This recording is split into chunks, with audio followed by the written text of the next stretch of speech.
Welcome to Canada's most irreverent talk show. This is the Andrew Lawton Show, brought to you by True North. Coming up, the importance of condemning political violence and political hypocrisy. Also, recalling politicians that screw up. The Andrew Lawton Show starts right now. Welcome to Canada's most irreverent talk show. This is the Andrew Lawton Show on True North. Thank you so much for tuning in. And what we try to ensure is a beacon of liberty. And that includes the right to speak freely. That includes the right to protest. That includes the right to own firearms, the right to live your life, the right to spend your money the way you want to. These are all things we stand up for. Nowhere in the list of liberties that free citizens enjoy is the destruction of property, the destruction of other people's rights to life or liberty. And this is what we have to push back against in governments all the time. When governments decide they do not want to recognize other people's rights to freedom, rights to enjoy the fruits of their own labor, rights to assembly. It's what we've been condemning throughout the entirety of the COVID-19 lockdowns and the snitch culture that people in Canada and in Western societies all around the world have embraced. But the reason I talk about this now is because these rights do not cover what happened this week at the United States Capitol. The right to protest is not the right to destroy. It's not the right to riot. It's not the right to storm a house of government or any other building for that matter. And this is the very thing that I said months ago when Black Lives Matter and Antifa rioters were doing the same thing to businesses that were owned by everyday people. When businesses had to board up and actually spray paint on their sides that they were minority owned in hopes that they might be spared from the rioters. And when the left and the media were saying that, oh, well, these were just mostly peaceful. Remember this? I want to be clear in how I characterize this. This is mostly a protest. It is not, generally speaking, unruly, but fires have been started. I was the one, among many others, and many of you tuning in, saying that that was a load of nonsense. I would be a tremendous hypocrite to not direct that same ire to what happened on the Capitol. Now, before I get into this, I know that there are a lot of people that are of two minds on this. On one hand, I get people on the right that I see on Twitter that are cheering this on and saying, well, how else are you going to respond to a rigged system and a fraudulent election and all of that? And then I get other people that are saying, well, no, this isn't actually the right. This is all undercover Antifa operatives meant to look the right, look bad. These two are irreconcilable. Either you're cheering them on or you think what they're doing is terrible and meant to give people on the right a bad name. I don't think either is true. I think what happened is wrong. I think you may have some undercover Antifa agitators or belligerents in there, but I think that there's a lot of anger from people, and I understand that anger. And I'm going to talk about it on this show, and a lot of that allowed people to be consumed by it and to jump in and storm in when they saw an opportunity and when they looked around and saw that everyone else was doing it. 4 people are dead because of what happened at the U.S. Capitol. 4 people are dead. One of them was shot in the neck. I'm not going to show the video footage, but if you are someone who wants to see it for yourself, you can find it very easily online. It's chilling. A woman shot in the neck, or it might have been the chest, but either way, someone who died as part of this group. Now, I do not think that what happened there should have happened. I don't think that anyone should have been in the building. I don't think police should have fired. I don't think that any of this episode makes anyone look good or deals with any of the underlying issues that a lot of the protesters were claiming to understand and claiming to speak for. Now, I want to make a very significant point here that has been lost in the media. There is a difference between the protesters outside and the rioters inside. And when I'm talking about people who are in the wrong here, I'm talking about the ones who stormed the gates, the ones who broke the window, the ones who crossed over the threshold, the ones who walked into the doors of this house of government with the intent to disrupt, with the intent to destroy, with the intent to do who knows what else. I'm not talking about the people who were exercising their First Amendment right to stand outside and protest, the people who by and large occupied the majority of the protesters present in Washington, D.C., the people who we saw on news footage before sundown were leaving, were walking the other way. That is fine. That is protest. Same as people who are Black Lives Matter protesters who took a knee, who yelled about whatever they wanted to yell about, who held their signs. That's First Amendment. Your right to free speech ends when your actions all of a sudden aim to destroy or harm or take away someone else's right. Whether it's blocking traffic, whether it is vandalizing, looting, burning, whatever the case may be. So yes, people who wanted to stand outside on Capitol Hill and protest, have at it. That is what America is about. That is what freedom is all about. The people who went inside, you are terrorists. You are terrorists. If you destroy, if you raid a government building for political reasons, that is an act of terrorism. It is. There is no other way to describe it. And you know what? I have a lot of friends who are members of Parliament who were sitting in the House of Commons in 2014 when a gunman with his own political ideology, an Islamic terrorist, stormed Parliament Hill, and I know how they feel. Some of them actually took therapy because they needed to deal with the trauma of what happened, not knowing what they were in the midst of, not knowing if they were being targeted, not knowing if they would make it out alive. Now imagine the feeling of the people inside, Democrats, Republicans, staffers, janitors, cafeteria workers, people who have no skin in the game in many cases, and on other sides, people that may even agree with your point. When they find out that hundreds of people, perhaps thousands, we have no idea how many people actually went in, are storming, some of them armed, illegally I might add. Is this helping anyone? Is this helping your cause? Even if you take aside the illegality and the immorality, does it help your case? Just look at this through practical reasons alone. The damage that what happened yesterday did to the political right is monumental. As Will Chamberlain pointed out on Twitter, worse than what happened at Charlottesville. So people on the right need to condemn this, just as we expect and demand that people on the left condemn violence from their own and rioting from their own. So I have no time for the hypocrites on either side of this.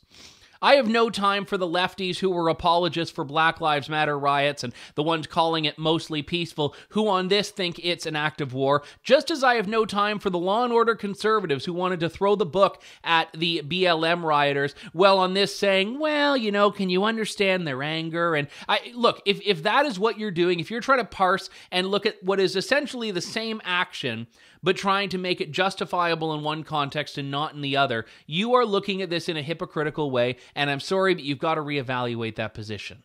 The anger is real, the frustration is real, the division is real, and all of that needs to be addressed.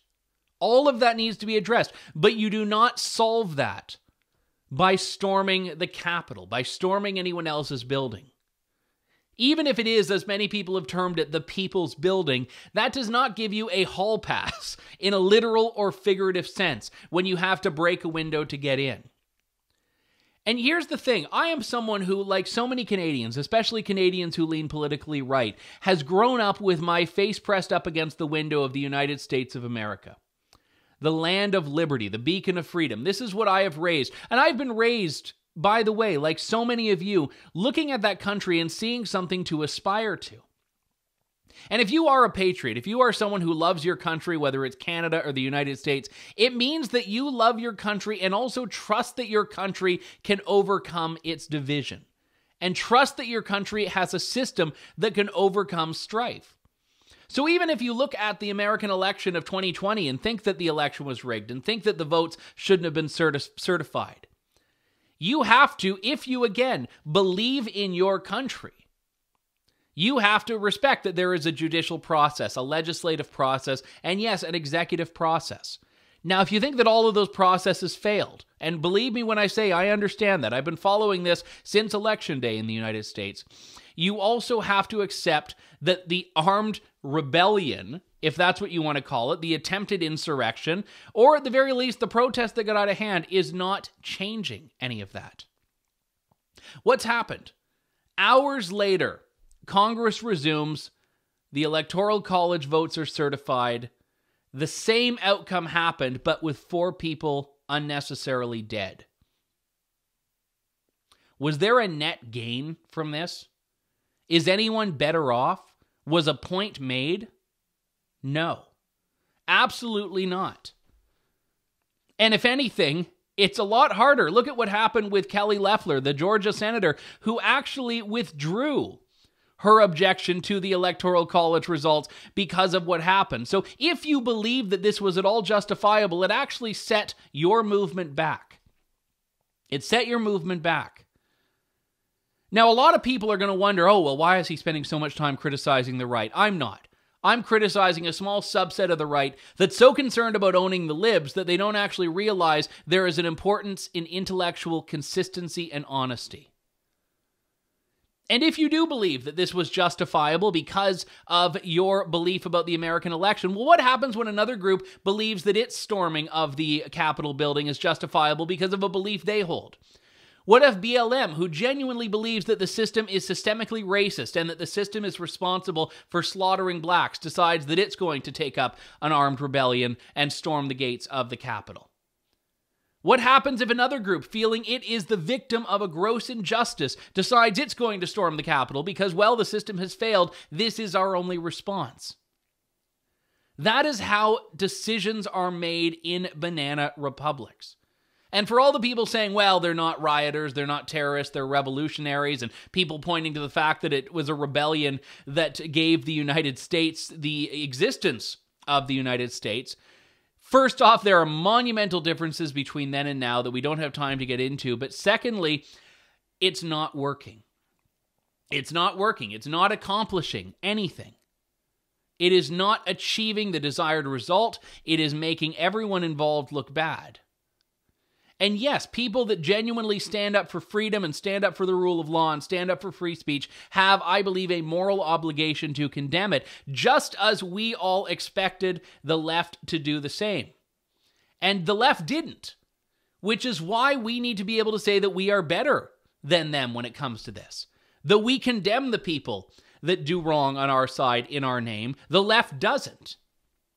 That's the whole point of this. And you lose the moral high ground to make those determinations and make those distinctions when you start turning a blind eye to people on your side. Now, if we find out that this is all one big Antifa plot, great.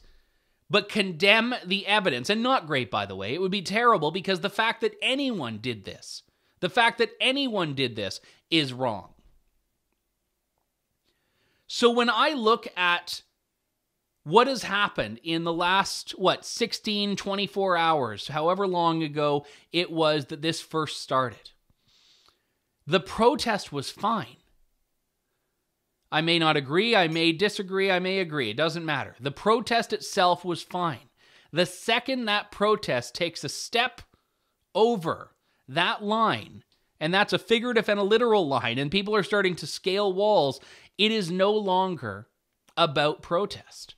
It is about the very thing that people on the right have been condemning for months and for years. Black Lives Matter riots, rail blockades in a Canadian context, and many other chapters of a very similar form over the last several years.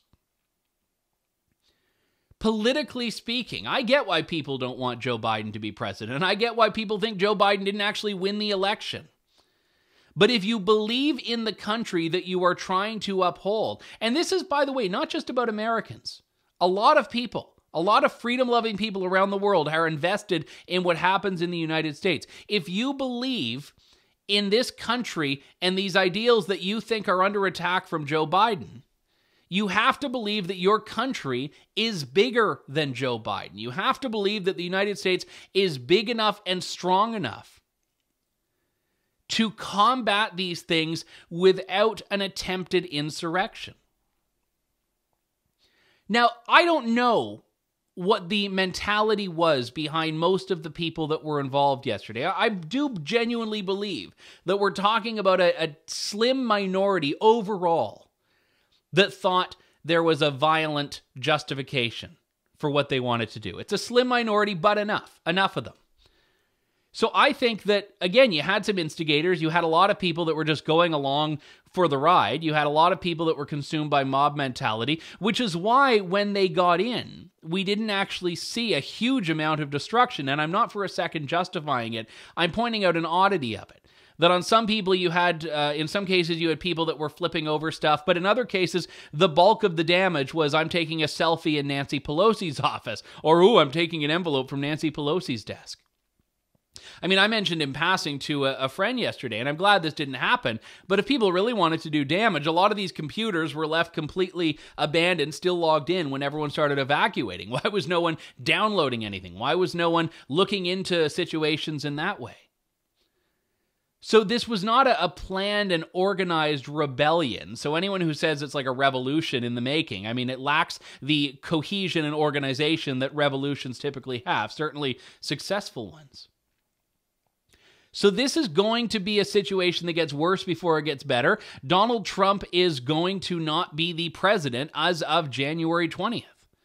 If you think he was the lawfully elected president, okay, but legally, in the literal sense, he will not be the one sitting in the White House. That will be Joe Biden. How people decide they're going to get over what's happened in America in the last 4 years, I have no idea. And this is not just an attack unilaterally on people on the right, because people on the left have been not recognizing the result of the 2016 election since 2016. And they have been declaring themselves the resistance and saying that Trump was not their president and boycotting the inauguration. So the division and polarization that we can see mounting is not exclusively the purview of the political right.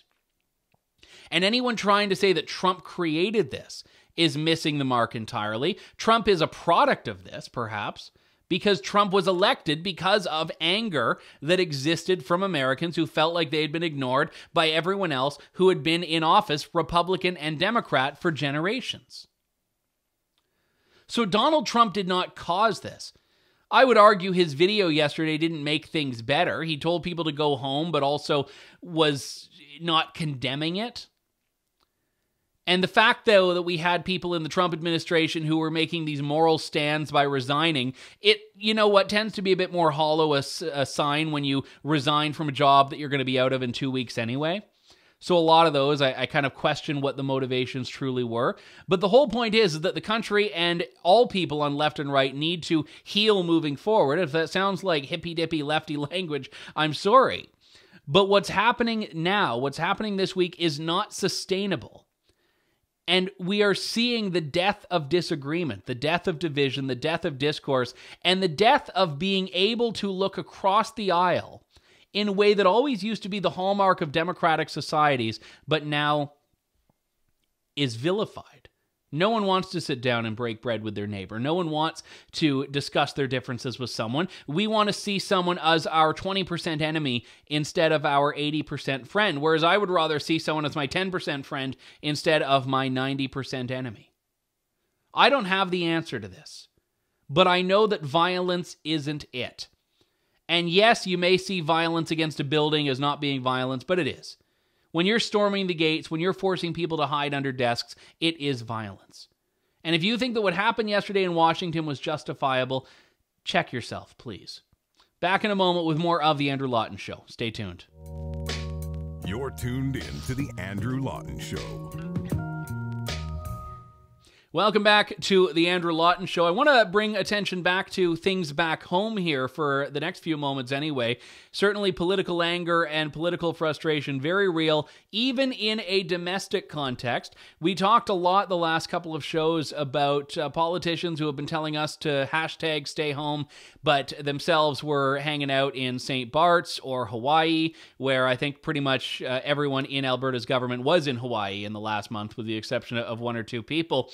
And yeah, we've had some people resign from cabinet and leadership positions, but beyond that, what real recourse is there? Well, an op-ed in the Edmonton Sun by Franco Terrazzano from the Canadian Taxpayers Federation says these vacations show why Albertans need recall legislation. Franco Terrazzano joins me on the line now. Good to talk to you again. Thanks for coming on today. Hey, it's my pleasure. Thanks for having me on. So for those of us not familiar with the concept, what is recall legislation?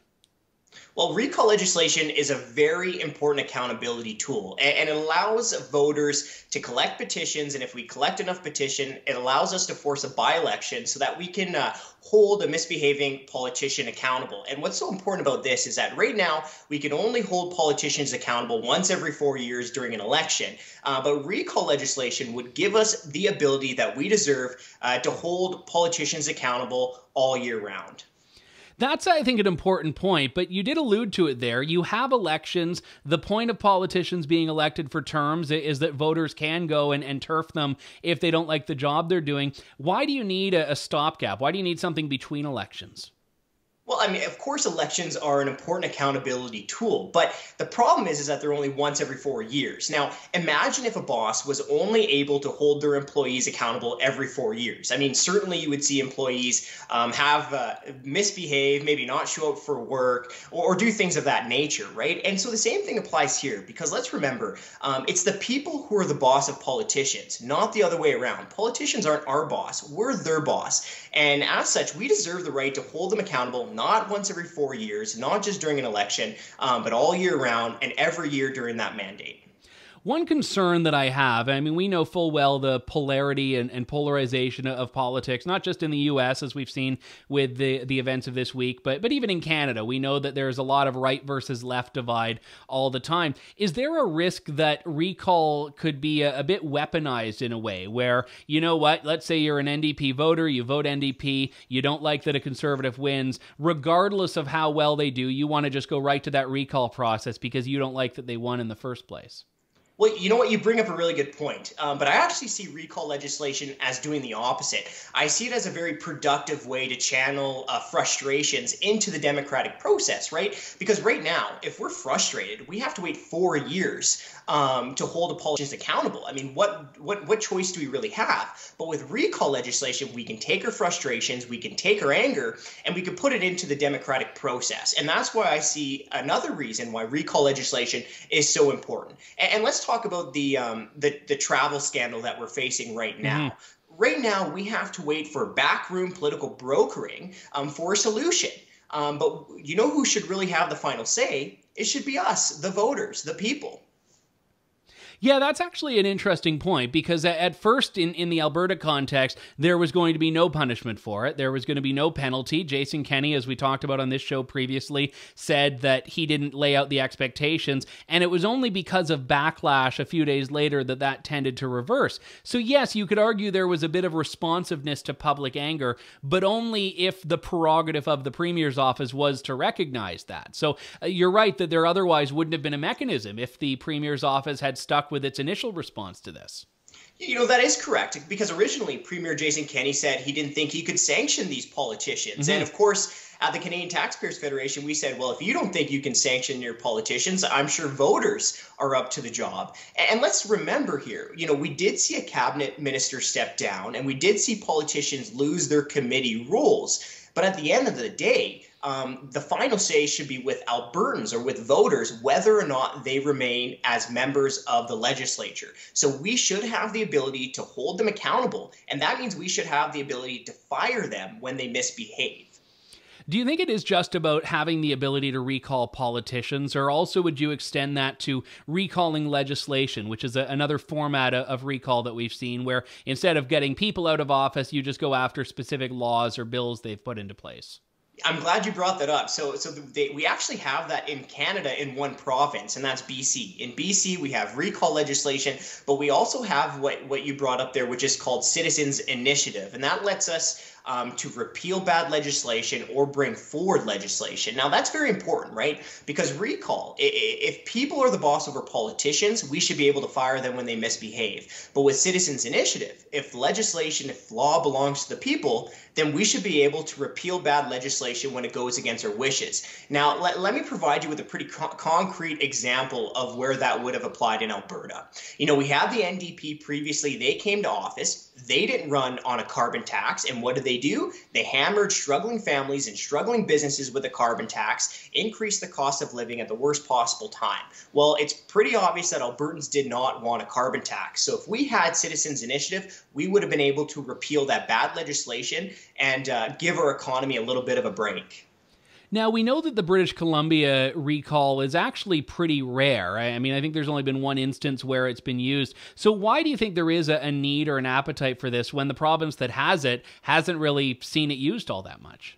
Well, I'm glad you brought that up, and I'm going to say two things on that. So first, BC's legislation been in place since 1995, only one successful recall campaign. But the reason for that is the high threshold. You need 40% of the votes to even trigger a by-election. And that's one of the reasons the Canadian Taxpayers Federation, we're recommending that Premier Kenney do a threshold of 25% of the vote. So less onerous for BC. Or then BC. Now, here's another important part about recall legislation. Not only is it important to actually force a by-election, but recall legislation in and of itself could actually prevent a politician from misbehaving in the first place. I don't think it takes a PhD in psychology to understand that a politician will probably behave better if they have to face the voters tomorrow rather than in 4 years. Yeah, when I used to work in politics, there was the old adage that you get all the unpopular stuff out of the way in year 1 because you know that everyone will have forgotten about it by year 4. But if there is that sort of Damocles hanging over their head with recall, they have to have that year 4 mentality every day, not just with laws, but even with just personal behaviors and decisions, like with the vacation scandals. Yeah, or personal expenses, right? Maybe Yes. a politician will think twice before dipping their fingers into the taxpayer cookie jar. And here's another thing in Alberta. We also had in 2020, we had a huge expense scandal from one of our councillors, Councillor Maglioka, who went to Quebec, spent a ton of money, more than his colleagues, on even things like steak and martinis. Well, if we had that recall legislation extended to the local level, he probably would have thought twice before he did that. You have, obviously, an Alberta context to your op-ed and most of the discussion we've had now. You are the Alberta director of the CTF. But is there any reason this couldn't be implemented in other provinces or even at the federal level? Well, I think we should see it in other provinces and at the federal level. It's not just a Western Canadian thing. I mean, if I'm not mistaken, this whole holiday scandal broke out because of an Ontario minister, right? Yeah, that's our proud export to the rest of the country, the vacation scandal. So there you go. Clearly, it would have been helpful for the good people of Ontario. And remember, it's not just about whether or not the politician holds on to their cabinet position or not. It should be up to the voters whether or not they remain as politicians. Now, I would say that on this, there's probably reason to be a little bit hopeful. Jason Kenney did promise this initially, and it sounds like there's at least some movement on it. Yeah, well, so when Premier Kenney, when he was campaigning for votes back before the 2019 provincial election in Alberta, he promised the very important tool of recall. Last year, in the 2020 February throne speech from our government, they also doubled down on that promise of recall legislation. But, we're still waiting for it. We did have a private member's bill bring recall to the floor, but that died. But just recently, actually, we're hearing Premier Kenney now say that he's going to bring it forward during this winter session. So we're going to be watching for it, but this is something that we need. It's something that would have come in handy to deal with this holiday scandal. And it's something that we're definitely going to have to keep holding his feet to the fire on. Yeah, and I think certainly other provinces in the country should be paying attention to this. I mean, I know with the Reform Party roots in Alberta, there is a lot more of a direct democracy origin there. But as you've mentioned, I mean, political accountability is not limited to the West at all. Well, it shouldn't be limited to the West. And it really is, if the politicians, if they think that they're behaving the way that their constituents want them to behave, then they really should have no issue with this, right? What we saw in BC is we saw a pretty big scandal force the issue. It's these types of things don't tend to happen over day to day, right? Recall legislation tends to be invoked when there is a scandal, when you get a politician who's dipping their hands into the taxpayer cookie jar. So if politicians aren't doing that, then they shouldn't have anything to worry about.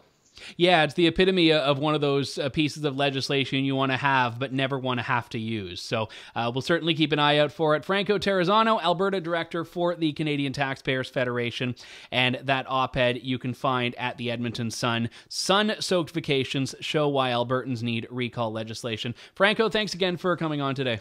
Hey, man, thanks for having me on. And that does it for us. We will be back next week with more of Canada's most irreverent talk show. This is The Andrew Lawton Show on True North. Thanks for listening to The Andrew Lawton Show. Support the program by donating to True North at www.tnc.news.